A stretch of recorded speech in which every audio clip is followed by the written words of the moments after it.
আজি হৈছে 16 ডিচেম্বৰ। আজিৰ সন্ধিয়াৰ কেইটামান খবৰ আপোনালোকলৈ লৈ আহিছোঁ। আপোনালোকে ভিডিঅ'টো শেষলৈকে চাব বুলি আশা কৰিলোঁ। শেষত আপোনালোকে ভিডিঅ'টো চাই আপোনালোকৰ মতামত কমেণ্টৰ জৰিয়তে জনাব আৰু ভাল পালে ভিডিঅ'টো লাইক এটা কৰিব, শ্বেয়াৰ কৰিব আৰু নতুনকৈ অহাসকলে আপোনালোকক এটা অনুৰোধ কৰিম, চেনেলটো ছাবস্ক্ৰাইব কৰাৰ লগতে কাষতে থকা বেল আইকনটো প্ৰেছ কৰি অল কৰি থ'ব, যাতে নতুন এটা ভিডিঅ' দিয়াৰ লগে লগে আপোনালোকে আগতীয়াকৈ চাবলৈ পায় আৰু লগতে মই আগন্তুক ভিডিঅ'সমূহ দিবলৈ আপোনালোকলৈ উৎসাহ পাওঁ। তো প্ৰথম খবৰটো হৈছে শিৱসাগৰ সমষ্টিত মোৰ লগত খেলক। শিৱসাগৰ সমষ্টিত মোৰ লগত খেলক, মুখ্যমন্ত্ৰীয়ে হাৰ মানি যাব। তো এনেদৰে কৈছে অখিল গগৈ ডাঙৰীয়াই। তো হয়, অখিল গগৈ ডাঙৰীয়াই কৈছে মাননীয় মুখ্যমন্ত্ৰী মহোদয়ক, যিহেতু এতিয়া 26ত বিধানসভা আহি আছে, তো সেই নিৰ্বাচনত শিৱসাগৰ সমষ্টিত মোৰ লগত খেলক। তো তেনেদৰে জনাইছে আৰু যদি খেলে তেনেহ'লে হাৰ মানি যাব বুলি তেনেদৰে জনাইছে। এইটো নহয় যে মাননীয় মুখ্যমন্ত্ৰী মহোদয় ইয়াৰ প্ৰত্যুত্তৰ নিদিব, নিশ্চয় দিব। তো ভিডিঅ'টো আপোনালোকে শেষলৈকে চাওক। নেক্সটটো খবৰ হৈছে নিমখ খাই গাদ্দাৰী কৰিছে কংগ্ৰেছে। তো হয়, নিমখ খাই গাদ্দাৰী কৰিছে কংগ্ৰেছে। তো এনেদৰে জনাইছে মন্তব্য বদৰুদ্দিন আজমল ডাঙৰীয়াই। তো বদৰুদ্দিন আজমল ডাঙৰীয়াই জনাইছে যে হয়, নিমখ খাই গাদ্দাৰী কৰিছে কংগ্ৰেছে। তো এতিয়া এইটো যিহেতু 26ৰ নিৰ্বাচন আহি আছে, তো তেনেকুৱা ধৰণৰ হ'লেতো সেইবিলাক চলিয়ে থাকে, ৰাজনীতি এইটো দলৰ মাজত সেইটো, সেইটো দলৰ মাজত সেইটো, সেইখিনি কথা। নেক্সটটো খবৰ হৈছে কংগ্ৰেছৰ সংগী দলক গেলা কণীৰ সৈতে তুলনা।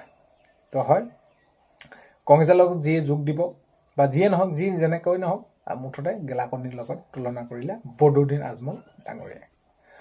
নেক্সটটো খবৰ হৈছে অসম বংগ সীমান্তসহ কোকৰাঝাৰ চালাকাটিত ৰেলপথ অৱৰোধ কাৰ্যসূচী। হয়, অসম বংগ সীমান্তসম আৰু কোকৰাঝাৰ চালাকাটিত ৰেলপথ কাৰ্যসূচী। কোচ ৰাজবংশীক জনজাতিকৰণ পৃথক ক্ষমতা ৰাজ্য দাবীৰে। তো এই আন্দোলন আজি চলিছে। নেক্সটটো খবৰ হৈছে নগাঁৱত পুনৰ প্ৰশাসনৰ উচ্ছেদ অভিযান। তো যিহেতু মাননীয় মুখ্যমন্ত্ৰী মহোদয়ে জনাইছিলে যে উচ্ছেদ চলিব, আগন্তুক সময়তো চলিয়ে থাকিব, যেতিয়ালৈকে অবৈধভাৱে যিসকল তেওঁলোকে চৰকাৰী মাটিত বাস কৰিছে সেইসকলক উচ্ছেদ শেষ নোহোৱালৈকে। তো আজি এতিয়া পুনৰ নগাঁৱত উচ্ছেদ অভিযান ধিঙত। নেক্সটটো হৈছে কাজিৰঙা বাগৰি বনাঞ্চলৰ কাষৰীয়া অঞ্চলত হাতীৰ উপদ্ৰৱ। তেতিয়া বনৰীয়া হাতীৰ কি কৰিছে, কাজিৰঙা যি বাগৰি বনাঞ্চলৰ, তো তাৰ কাষৰীয়া অঞ্চলত হাতীৰ উপদ্ৰৱ আৰু সেইখিনি বিচৰণ কৰিছে, মুক্ত বিচৰণ তেনেদৰে কৰিছে। নেক্সটটো খবৰ হৈছে নিজৰ সমষ্টি আধাও চিনি নাপায়। তো হয়, নিজৰ সমষ্টি আধাও চিনি নাপায় অখিল গগৈ। তো অখিল গগৈ ডাঙৰীয়াই নিজ সমষ্টিত আধাটো চিনি নাপায় বুলি তেনেদৰে জনাইছে বিজেপি বিধায়ক সুশান্ত বৰগোহাঁই।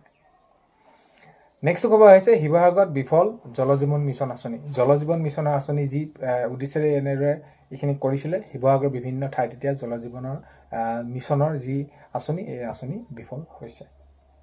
নেক্সটটো খবৰ হৈছে কলিয়াবৰৰ বুঢ়া পাহাৰত দুৰ্ঘটনা, আবদ্ধ শ বাহন। তো হয়, দুৰ্ঘটনাগ্ৰস্ত হৈছে তেনেদৰে, তো তাৰ ফলত শ বাহন আবদ্ধ হৈ পৰিছে।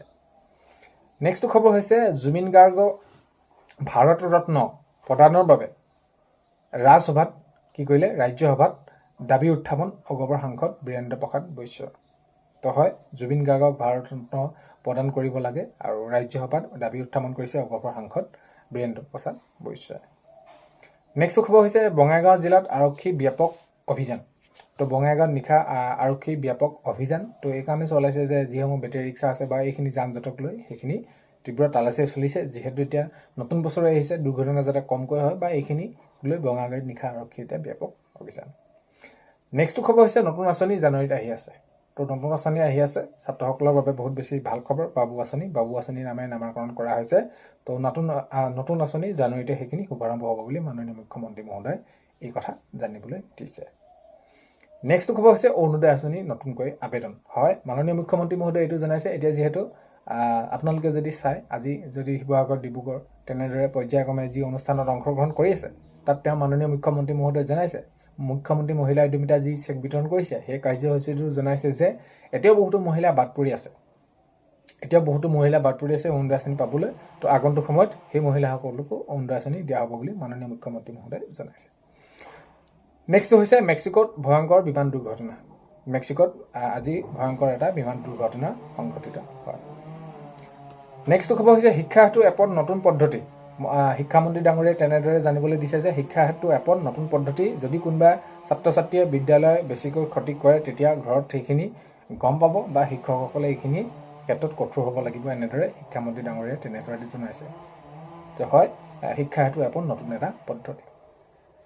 নেক্সট খবৰ হৈছে 20 ডিচেম্বৰত অসমলৈ আহিব প্ৰধানমন্ত্ৰী ডাঙৰীয়া। হয়, 20 ডিচেম্বৰত অসমলৈ আহিব প্ৰধানমন্ত্ৰী ডাঙৰীয়া। বিভিন্ন কাৰ্যসূচী তেওঁ অংশগ্ৰহণ কৰিব আৰু যিমানে প্ৰধানমন্ত্ৰী ডাঙৰীয়া অসমলৈ আহিব সিমানে আমাৰ এই যি ধৰি লওক যিসমূহ কাৰ্য আছে সেইসমূহ আগন্তুক সময়ত অতি সোনকালে কাৰ্যকৰী হ'ব। নেক্সট খবৰ হৈছে জুবিন গাৰ্গৰ হত্যাকাণ্ডৰ তদন্তৰ চাৰ্জশ্বিট দুৰ্বল বুলি কোৱা সকলক প্ৰত্যুত্তৰ মুখ্যমন্ত্ৰী মহোদয়ে হয় সেইখিনি দিছে, প্ৰত্যুত্তৰ দিছে। যিসকলে এতিয়া বিৰোধীয়ে তেনেদৰে কৈ আছে বা এইখিনি জুবিন গাৰ্গৰ হত্যাকাণ্ডৰ তদন্তৰ চাৰ্জশ্বিট দুৰ্বল বুলি কোৱা সকলক প্ৰত্যুত্তৰ মুখ্যমন্ত্ৰী। তো বিৰোধীৰ কোনো জ্ঞান নাই, এনেকুৱা ধৰণৰ মাননীয় মুখ্যমন্ত্ৰী মহোদয়ে জনাইছে।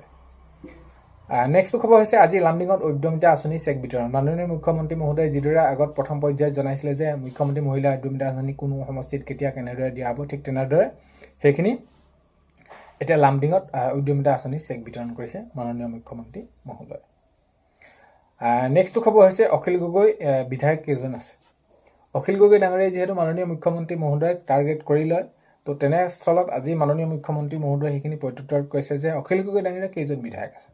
তো তেনেদৰে সেইখিনি জনাইছে। যিহেতু এতিয়া মই ভিডিঅ'ৰ প্ৰথমতে আপোনালোকক কৈছিলোঁ যে শিৱসাগৰ সমষ্টিত যদি মোৰ লগত খেলক মুখ্যমন্ত্ৰী হাৰ মানি যাব, ঠিক তেনেদৰে মাননীয় মুখ্যমন্ত্ৰী মহোদয়ে প্ৰত্যুত্তৰ দিছে যে অখিল গগৈ কেইজন বিধায়ক আছে। তো তেনেকুৱা ধৰণৰ সেইখিনি কথা। নেক্সট খবৰ হৈছে এতিয়া যিহেতু মই কৈছোঁ যে মহিলা উদ্যমিতা আঁচনি চেক বিতৰণ কৰি আছে, ফেব্ৰুৱাৰী মাজভাগতে 25,000 টকাকৈ পাব, এনেদৰে মাননীয় মুখ্যমন্ত্ৰী মহোদয়ে জনাইছে। মুখ্যমন্ত্ৰী মহিলা উদ্যমিতা আঁচনি যিসকল মহিলা আছে তেওঁলোকক সেইখিনি ফেব্ৰুৱাৰীৰ মাজভাগতে 25,000 টকাকৈ চেক দিম বুলি সেইখিনি মাননীয় মুখ্যমন্ত্ৰী মহোদয়ে সেইখিনি জনাইছে। নেক্সট খবৰ হৈছে গুৱাহাটীত টাৰ্মিনেল উদ্বোধন কৰিব প্ৰধানমন্ত্ৰী ডাঙৰীয়াই। পিছদিনাখনি আকৌ নামৰূপৰ সাৰ কাৰখানা আধাৰশিলা সেইখিনি কৰিব প্ৰধানমন্ত্ৰী ডাঙৰীয়াই। মাননীয় মুখ্যমন্ত্ৰী মহোদয়ে জানিবলৈ দিছে যিহেতু দুদিনীয়া কাৰ্যসূচীৰে প্ৰধানমন্ত্ৰী ডাঙৰীয়া অসমলৈ আহিব আৰু গুৱাহাটীত টাৰ্মিনেল উদ্বোধন কৰিব আৰু পিছদিনা নামৰূপত সাৰ কাৰখানা আধাৰশিলা কৰিব বুলি জনাইছে মুখ্যমন্ত্ৰীগৰাকীয়ে। নেক্সট খবৰ হৈছে নৱপ্ৰজন্ম আৰু মহিলাই অধিক প্ৰাধান্য পাব।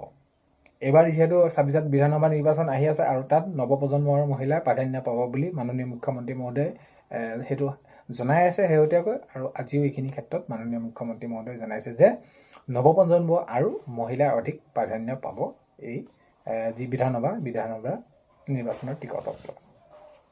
নেক্সট খবৰ হৈছে নিখিল ভাৰত কংগ্ৰেছ কমিটিৰ মুখ্য কাৰ্যালয়ত বিশেষ বৈঠক। নিখিল ভাৰত কংগ্ৰেছ কমিটিৰ মুখ্য কাৰ্যালয়ত আজি এখন বিশেষ বৈঠক অনুষ্ঠিত হয়। তো 16 ডিচেম্বৰ খবৰ এইকেইটাই আপোনালোকক জনালোঁ সন্ধিয়াৰ সময়ত। আপোনালোকে ভিডিঅ'টো শেষলৈকে চাই থকাৰ বাবে বহুতেই বেছি ধন্যবাদ। আপোনালোকক ভিডিঅ'ৰ প্ৰথমতে কোৱাৰ দৰে চেনেলটোলৈ যদি আপোনালোক নতুনকৈ আহিছে চেনেলটো ছাবস্ক্ৰাইব কৰাৰ লগতে কাষতে থকা বেল আইকনটো প্ৰেছ কৰি অল কৰি থ'ব যাতে নতুন এটা ভিডিঅ' দিয়াৰ লগে লগে আপোনালোকে আগতীয়াকৈ চাবলৈ পায়। তো আজিলৈ ইমানেই, অন্য এটা ভিডিঅ'তে লগ পোৱা আশাৰে বাই।